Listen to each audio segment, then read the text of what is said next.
Bella raga, ciao a tutti dal Comandone Veneziano. Allora, Fio, siamo su questo piccolo vlog dove voglio spiegare alcune cose su Fallout 4. Allora, a me piacerebbe portare una serie un po' più impegnativa, nel senso non ho mai fatto giochi così sul canale, vorrei fare tutti i video con la webcam e proprio far vedere tutto il mondo Fallout e queste cose qua, magari anche con l'aiuto del Bode che lui è espertissimo di Fallout, e fare una serie proprio cioè seria, ecco, diciamo un gioco di parole un po' curioso.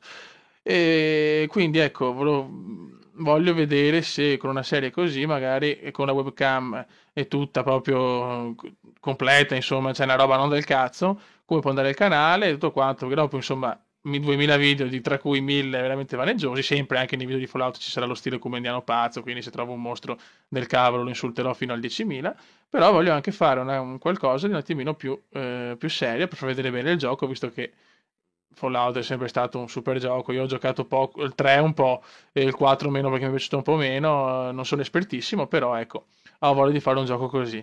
Spero possa essere un'idea buona, la faranno in tanti chiaramente. Ok, la web va.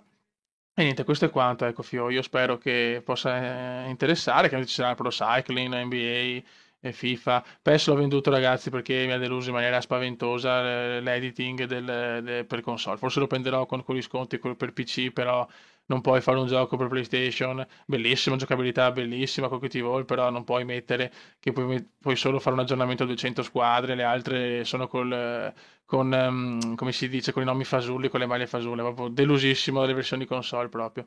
E niente, Fioi, e questo è quanto. Un saluto dal comandone veneziano.